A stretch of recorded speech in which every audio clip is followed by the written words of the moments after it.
Welcome back. In this episode, we're going to be going over McCaffrey and Todd MCCaffrey's Sky Dragons. Pern number 23 in publication order. Um, as I said, I'm doing it in chronological order, so it's a little bit off. This is the third pass of Pern. This is the final book that deals with the third pass, and also the last book in which Anne McCaffrey was a part of. She passed away according to the author's notes. She passed away during the copy editing process, so 2011. So this was her last one. It was an interesting book from a few different perspectives. All the regular characters were here, except this time it follows Xena, who is one of Fiona's young, I guess, proteges. Even though she doesn't ride a gold, she ends up being the first female to impress a blue. But what happens with this is they go back in time. I believe it's 3 turns, and they're living on this lush island, and they're trying to build up the population. And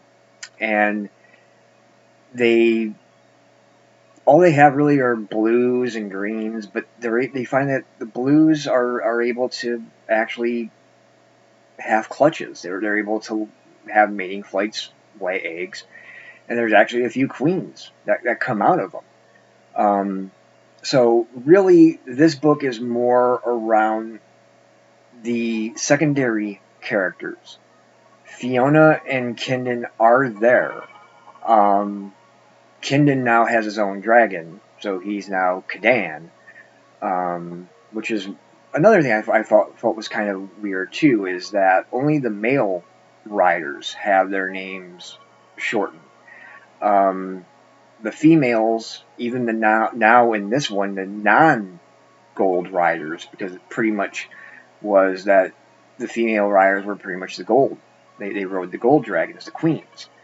And here they're not. They're riding blues, browns, but yet their names are not shortened. So I don't know if that was something that, if that's something that comes along, because I know looking at like the reading order, there's still the 6th pass and the 9th pass to go. So at some point, maybe that happens too. But as a story, I think the story flows pretty well. There, we see some characters from the past. We see Dagon's riders who were lost between. They're saved by Lorena. Fiona goes back in time, and she gets stuck in what is called this knot between. And it's basically the area of time where Dagon and his riders were lost. And if you remember in the last video, we had when they would go through time, they would hear the voices saying, we can't lose the babies, we can't lose the babies, warn all the weirs.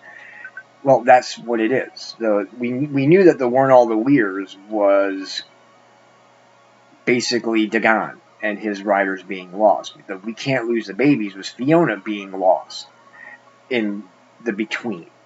So Lorena is able first to pull Dagon and his riders and their dragons back out. So in that current time, at least, they now have a lot of dragons. The problem is, and they don't really fix this a whole lot because we're back in time, so we don't.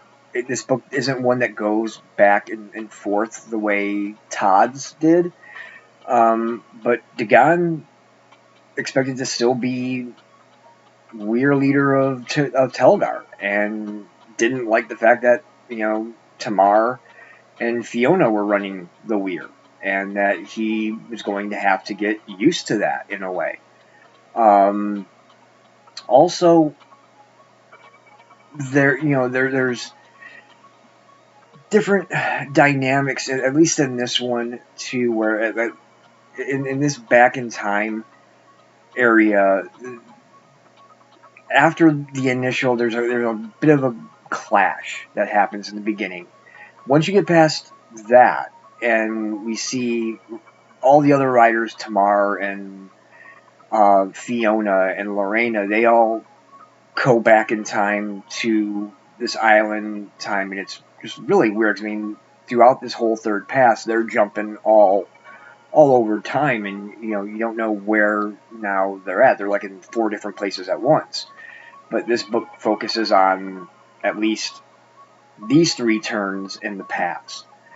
But the one thing that I like about it is that it shows that the dragon riders are like their family.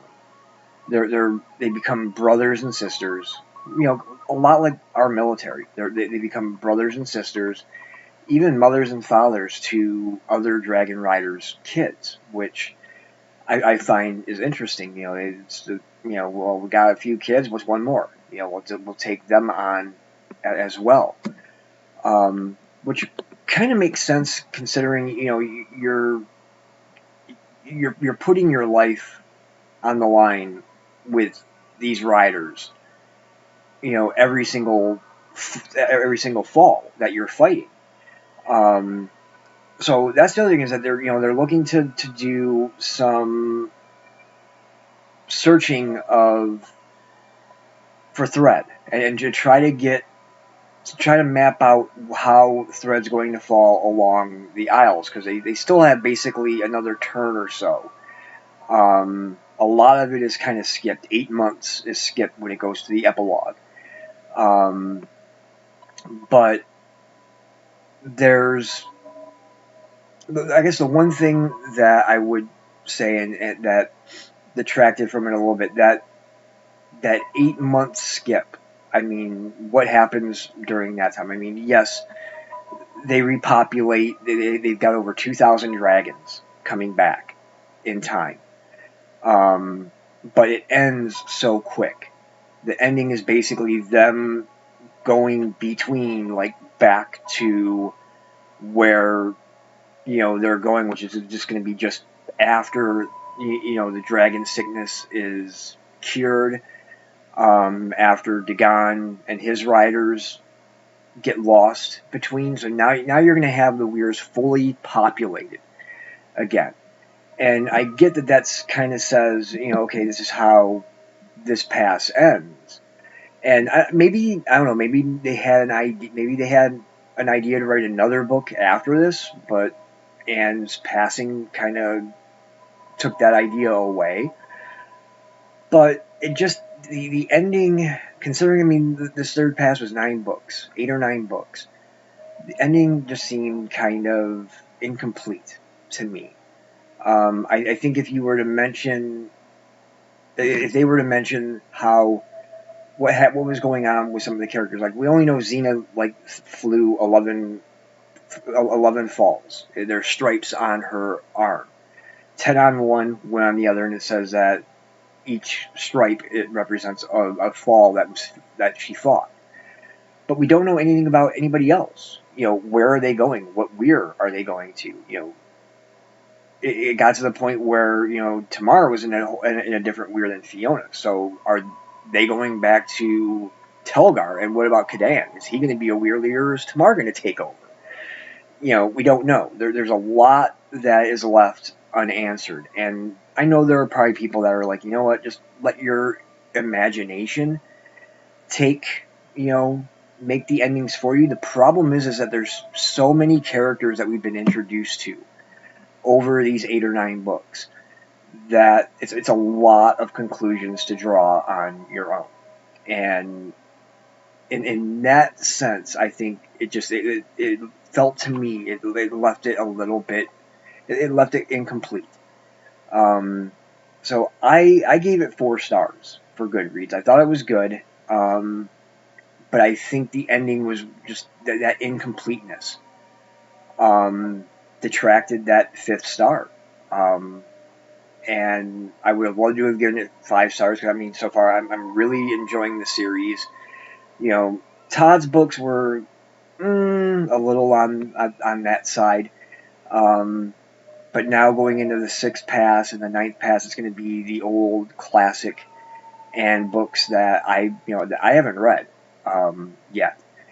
So I'm looking forward to those. I'm also going to be incorporating the short stories, and I'm going to be doing those chronological as well,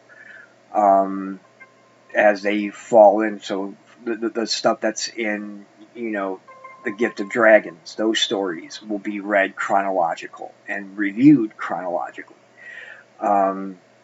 As well as the one that she wrote for the Legends 2 series.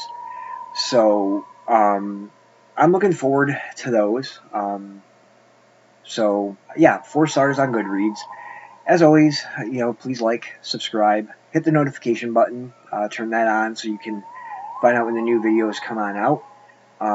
Also, leave comments below. Let me know what you think of the series, of the channel, any comment, or any memories that you might have of the series.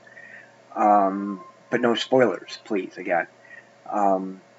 And, comment below, with either that or, if you have any suggestions of what you think I should read and review, or if you just want to drop your Goodreads name and say, hey, let's hook up and we can see what each other's reading, that would be cool too. So that's it. And until next time, keep YouTube literate and God bless.